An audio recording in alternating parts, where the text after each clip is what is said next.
Hey everyone, Tony D with another hot take, another late hot take. Sorry, got did some yard work today. Got tied up. Wanted to address the comic apocalypse that's happening. A lot of the guys in YouTube are talking about comic book stores closing. Victor Von Doomcock and Yellow Flesh. Yes, a lot of comic book stores are going to close. I mean, they were hanging by their fingernails as it is. A lot of them are vanity stores. I mean, there's nothing wrong with a vanity store, but a vanity store means that the store is being fronted by either somebody with a job who's just pouring money into the business and they're not reaping enough money, or it's just sort of treading water. I know what that's like. Look, I run the Webcomic Factory at the webcomic.factory.com. And, after they changed the algorithms on Google, it killed us. It killed our hits. It killed Project Wonderful. It killed a lot of our ads. So we hardly make any money now. I mean, very little money on the Webcomic Factory.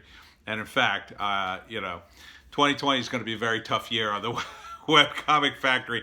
If you've got a business you'd like to promote, please contact me and I'll be happy to promote it on the Webcomic Factory and in the videos. But I mean, comic book stores they're in a bad situation. Now, is Diamond going to close? No. Diamond also distributes, people forget, they do sports cards, they do games.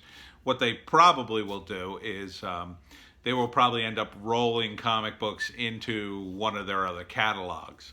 And it's going to change the dynamic of the whole thing. The prices on buying an ad at Diamond are going to change. They may not be able to do the full page ads like they used to anymore, because Marvel or DC are going to close at some point. And at that point, the only comic book stores that are going to survive, there'll be the New York, LA, Chicago, Philly. A couple of them will survive. Stores that are in college towns that have a more eclectic sort of bookstore feel to them, or the guys who are splitting or making most of their money on games, but they also carry comics, and maybe a handful of hardcore collectible stores will still carry some because they'll still squeak by. A lot of these guys will close up and do comic book shows.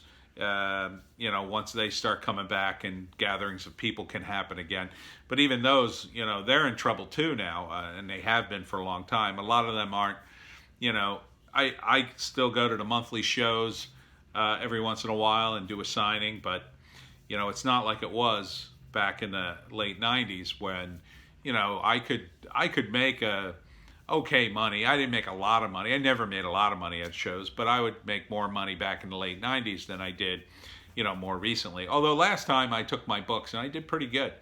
The higher price point on my books certainly helped. But you might not see a comic book convention for a long time, and you might see a lot of comic book stores close. You'll have to do stuff through the mail if you want to get your comics, or, really it's long overdue for digital downloads to have a sensible price to them. The price on digital downloads should be $1 a comic, tops. And then there should be discounts if you buy the entire run. So you should be able to pay a price and read all the Marvel comics or all the DC comics or whatever. Should be various tiers, and I think there are. But they're too expensive. You can't expect someone to pay $3.99 for a digital download. I just don't see how that's a viable business model at all. Especially now that prices are going to go up with this giant stimulus. And really the paper stuff, I think what should happen is those digital downloads should go way down in price. I think they should be distributed through Amazon, not through Comicology, through Amazon, actual Amazon. And I think it should be as easy as the books. The books and the books and the ebooks go hand in hand. It's not true with the comics, and you got to go to a special area that Amazon bought. I think it would be much better if you just did straight up digital downloads, PDFs with covers, and skip all this fancy reader thing with panels and balloons. I mean, that's just people didn't buy comics because, ooh, the balloons pop up. They buy them because they like the artwork and they like the stories. And it's supposed to be cheap entertainment. $4 a comic is not cheap. Hasn't been for a long time. So this is why comic book stores are hurting.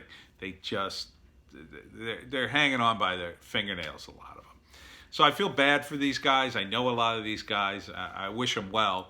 But, Marvel isn't helping. And most of it's on Marvel. A little bit is on DC. The wokeness that has permeated Marvel and now permeating Valiant.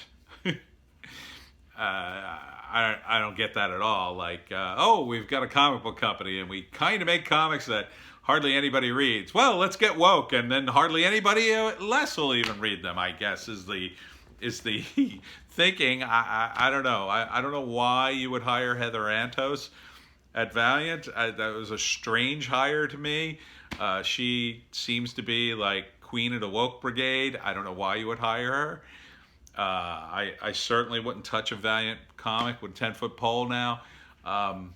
But I'm not really the audience, so you could say, well, hey, you're not the audience, so F you. But the bottom line is I like comics, and I would read them if they were any good. This woke stuff's just terrible nonsense. And the worst part, and Yellow Flash and Victor Von Doomcock have both done videos on this today, is just the comics pros on Twitter. They are absolutely relentless in their assault and political stuff. And every once in a while, one of them will pop up in my feed, and I'll go, how the hell did you get into my feed? Oh, somebody retweet? Unfollow. Because I don't want to see these angry people. I don't get why these people are so angry. They're working in the comic book industry. They get to write and draw these incredible characters, and they seem so angry, and they've got such a chip on their shoulder about Trump, about LGBTQT rights. I don't see the net. They seem to be living in another world. I mean, Donald Trump, and you may hate him all you want, but there's no denying the fact that Donald Trump was the first Republican candidate to go to the GOP convention and hold up the pride flag and wave it and make it a non-issue for Republicans. And that was a huge leap forward for the Republican Party. That made their entire wedge issue of gay marriage and being gay versus being super hyper religious, made it a non-issue. It's gone. It's gone from the Republican Party. And that's a good thing. And for some reason, the people on the anti-Trumpers cannot acknowledge this simple fact. You can acknowledge that fact and still be against Trump's policy. You could say, well, it's good he did that, but I still don't like the guy. You could say that, and that's perfectly fine. But to continue to rail on Twitter over and over again about the president is truly Trump derangement syndrome. And I know people who have it, and man, it is really difficult to talk to them about anything. Talking to them about the beer virus has been a nightmare. They latch on to every little thing that the media latches onto in order to, like right now, Biden's falling apart, so they latched on to Cuomo as like the great hope of the party. Like, he's not even running for president. Like, he's just trying to keep his city together. He's praised Trump a few times. He said stuff. He said good stuff and he said stupid stuff, just like Trump. So, but of course, because he's a Democrat, like, you've got this incredible bias. And you would think that people in the world of comics, a medium, an entertainment medium, just like television, just like the internet and all these different mediums, they would have some sense of how the medium works, how it influences people, how their own media influence people. But they ignore that. They ignore it. They ignore the influence on themselves, and they ignore the influence on the populace. It's been fascinating to watch these people just absolutely have a meltdown every time the president says something. And right now they're melting down over these press conferences. And I've been watching the press conferences every day, and they're good. Trump says positive things about the country. He informs people on what he's doing. Are they all true? Does he get overblown? Yeah, he says some stuff. He talks a little trash. He probably shouldn't. But, in general, the things are very positive. So, like today, a reporter cornered him about, like, why are you going down to Virginia to see the launch of the ship that's going to be parked outside of New York Harbor? And he stated quite plainly, and it's true, like, I think it's a good thing for the president to do. I'm not going to stay there very long. I just want to, give them a good feeling or whatever. I mean, you can say that maybe you shouldn't do that, but can't really argue with that logic. That's logical. He's talked about, he's praised other people on his team. It's not just about him. But, the guy has been attacked relentlessly about it in the media. So, to some extent, I can forgive him for kind of being super sensitive to these questions and kind of like striking back, but then kind of checking himself. Because, look, he got attacked. He's been attacked relentlessly for 4 years, coming up on 4 years now. Now he's got this big crisis, and he's still dealing with these horrible reporters. And I've done plenty of videos on reporters and how much they're so horrible now. I mean, I can't imagine what it's like just to be relentlessly grilled by these people, day in, day out. Even though you're doing something you feel is good, you're doing something with the best of intentions, and you still can't even get the slightest bit of credit. And that's what these Twitter people do, like all day long, and they're sitting in their ivory towers, their apartments or whatever, and it's all coming crashing down now, because now it's hashtag pencils down. Production is stopped on all these comics. I don't think they're going to waste $1 more on them if the corporation decides, hey, let's get out of this, let's license the books. And there's going to be a lot of people out of work. And some of these people, I don't think you're going to feel very sorry for. These people who went online and screamed at fans, and when they turn around and, I just put out this book and I'm doing a crowdfunding, I don't think you're going to get too many fans on your crowdfunding efforts. Just like you have all these late night hosts trying to do shows from their house on YouTube, and they're doing poorly. Their sound's poor, and they're just not doing well. And even Seth Meyers had to acknowledge that some of the YouTubers, you guys really know what you're doing. Yeah. I'm doing better just in this video than Stephen Colbert did when he was doing his bike video the other night or something. So, you gotta. It's the old saying, be careful how you treat people on the way up, because when you're on the way down, that's how you're gonna be treated. And there's a lot of people who are going to get their comeuppance in the next few weeks. And sadly, the comic book stores are stuck in between. So my suggestion to you, if you're running a comic book store right now, you need to get out of comics. Bottom line.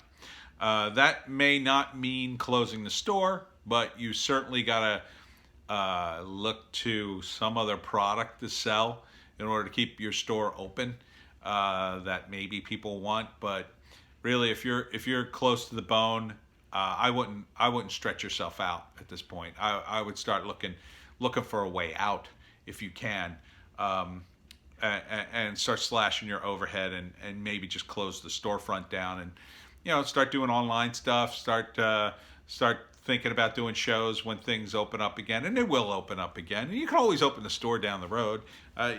People will come back. If they remember your name, you keep the name alive.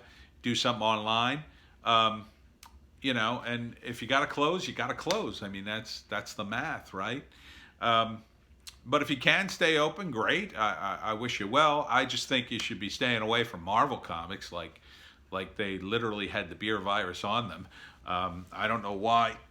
Here's Dougie. Here's Dougie to say hi and be cheerful. Right, Dougie? Oh, you're so sweet. Thank you. Little doggy even knows it's not a good time to open a comic book store, right, doggy? No, not a good time. So maybe get into games. I would advise that if you got a big store and the rent's cheap enough, and we reach a point where people can get together again. Otherwise, you might want to go online and try to keep things going that way, and offer discounts. Try to do events online if events were a thing in your store. Try to keep it going that way. I mean, people are going to have to really think outside the box. And I don't see Diamond going out of business. I don't. I could see them folding their comic division into their game distribution or something like that, and then changing all the numbers, and you know, then you got to deal with that. You might have to order games, you might have to order more product, you might have to pay a higher percentage or whatever. But there are ways. Comics will survive. The indie guys will always survive because we didn't make any money anyway. So if you're looking for comics to get you through the rough time, stop by the Webcomic Factory at the webcomicfactory.com. We are celebrating 10 years of webcomics, posting a webcomic every day since April 10th, 2010. So we have literally thousands of comics that you can read. Doesn't cost you anything. You can flip through. All different types. We've got sports and politics. We've got zombies. We've got sci-fi, fantasy. Some comics they run a short time and they didn't really work. And some comics they're long running and they just last forever. Some of them are really tight and amazing. Some of them are crazy and I don't know why I did them. Some of them are written by me. Some of them are co-written by CB, and we went back and forth. The Post-Apocalyptic Nick was one. So we got a lot of material there. So stop on by and get your comic fix that way for a few weeks, and try not to worry. We're all gonna get through this. Stay strong, my comic book fanboy brethren. We will persevere.